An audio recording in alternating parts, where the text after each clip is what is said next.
The role of government is at the core of many ideological debates. Some embrace a laissez-faire approach, arguing against government interference. Others insist public programs are vital to protecting the vulnerable. In this week's In-Depth Focus Report, we're looking at well-intentioned government programs with unintended consequences. We begin with a report by our partners at the New England Center for Investigative Reporting, centering on a home in Scituate that's been destroyed by flooding and repaired with federal funds over and over again. News reporter Rupa Shenoy has our story. This $1.2 million home at 48 Oceanside Drive looks like the setting for a peaceful dream vacation. But in reality, owning this home involves a high-stakes game of risk. Storms like this whip the sea into a battering ram. And that's happened many times. Over the last 4 decades, 48 Oceanside Drive has been inundated with seawater, pummeled by baseball-sized rocks, and slammed off its foundation. But homeowners had one advantage in their fight against nature: the National Flood Insurance Program, which has subsidized the cost of rebuilding the home again and again for a total of at least $750,000. Scituate Selectman Rick Murray, who is also a professor of earth science at Boston University, thinks that's just wrong. To me, it's taking advantage of the system in ways that aren't necessarily best for the collective good of the community. While the house has had 4 different owners and each paid into the flood insurance program, Murray says the government has to stop encouraging homeowners to rebuild high-risk properties. Instead, he thinks the government should consider other options like buying them out, a controversial opinion in town. There's absolutely some people that will come up to me in the grocery store and express their counter opinions very strongly about even entertaining discussions about doing something different. Some coastal homeowners say problems with the insurance program are exaggerated. Scituate bed and breakfast owner Doris Crary says that's because people think it benefits rich people. I think the majority of people hear subsidy. The next word they put with subsidy is taxpayer, which is not true about this program. Crary says until recently, the insurance program worked well.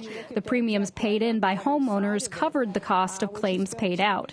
Then storms like Katrina and Sandy hit, drowning the flood insurance program in debt.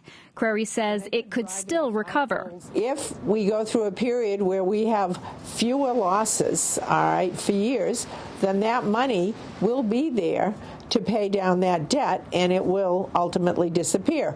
But Rick Murray says the prospect of fewer losses is wishful thinking. Storms are going to get bigger, and storms are going to get more frequent. So whatever the accounting might be, and even if one is insured, the chances are your house is going to be in greater danger if you live on the coast or even if you live a little inland.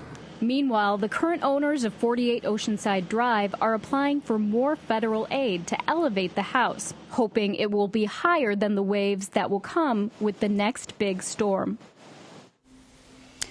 48 Oceanside Drive is just one of more than 100 properties in Scituate that have been repeatedly damaged by storms.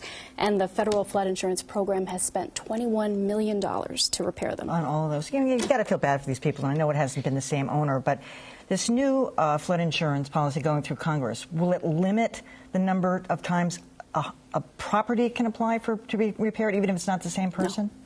No. So it'll be unlimited. But and what about a person? A person can apply as many times as they want. The legislation in Congress right now, it would limit some rate increases. So it kind of does something different entirely. All right, Rupa, thanks. Good story. All right, well, my next guest is pushing for changes to the federal flood insurance program. State Representative Jim Cantwell's district includes Scituate and Marshfield. Welcome to Greater Boston. Emily, thank you very much for having me. What would you do differently? I think, first of all, I would say this is a very successful program. From 1968 right up to 2005, this program returned $11 billion back to the federal treasury. The problem was it wasn't put into a separate account as one would do with insurance. Instead, it was put back into the general fund and was spent off. One correction for Rupa's point, what Congress is doing is very good. Congress is helping. For every one person that might be that Oceanside Drive home, for every one person that's in that situation, there are 300 Carol Mitcheners who are from Marshfield owning a home 2 miles inland, having to have their rates go from $1,000 a year to almost $3,000 a year because of bigger waters. The flood maps. That's correct. That's so, correct. So are you saying that this whole thing about a $24 billion shortfall is bogus because it's not really accountable that way? I'm not saying that because, we have a triple threat. The triple threat right now that we're facing is we are having some sea level rise.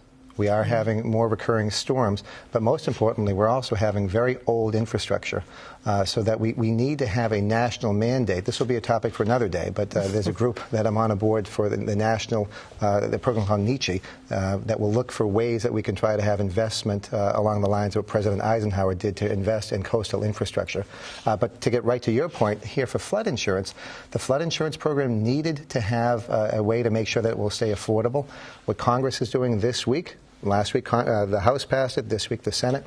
The program that they passed is going to have a net zero effect on the budget, but it's a mandate to try to make sure that, one, we have accurate science for when the maps are done, which I can talk to in a moment. The second is making sure they use the right monitorization of what losses could be. And the third that Jack and I talked off air about is compassion for how we do some of these rates. Because we have people like Jed Banks in Scituate, whose rate was $3,900, which he's paying every year. He was given a bill for $68,000 for 1 year of coverage. New map dream rule. I want to bring Jack Clark into the discussion. He's the Director of Public Policy and Government Relations for the Mass Audubon Society. Welcome back, Jack.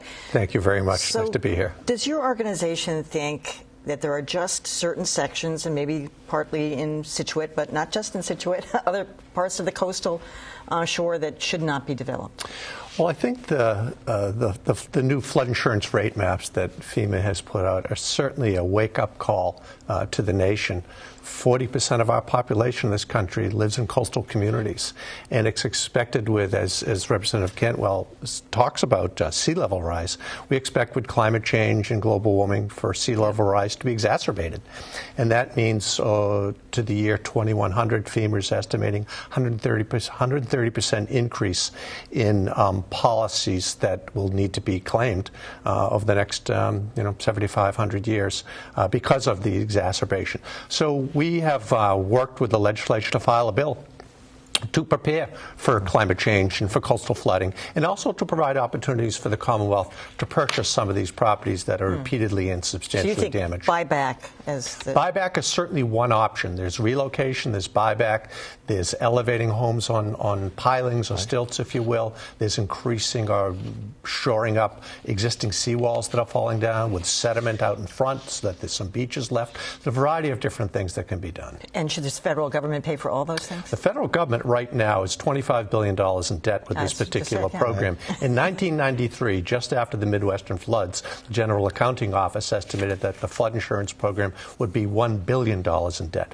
But post-Sandy, Katrina, and these devastating coastal storms we've seen recently, it's a little out of control. You know, Ms. McCreary there in the piece struck on something that I think, a lot of people can identify with. She says that, people in that community, everybody assumes, they're rich and it's a dream house and they've, these gorgeous homes. But in many cases, it's their home. It's just where they live. You're absolutely right. The vast majority of them, Emily, and thank you for bringing that up, the vast majority of people who are living here along the coast, it's very modest homes. Both of my district, Marshfield and Scituate, it's their entire lifetime of savings. So it's the equity that they want to use for their retirement or for their child's education. So this program, we want to see this program succeed. And I want to reinforce that what Congress is doing is the right approach. Congressman Keating, Congressman Lynch, Senator Markey, and Warren, they've all done a great job making sure that we're going to make this be affordable for middle-class Americans.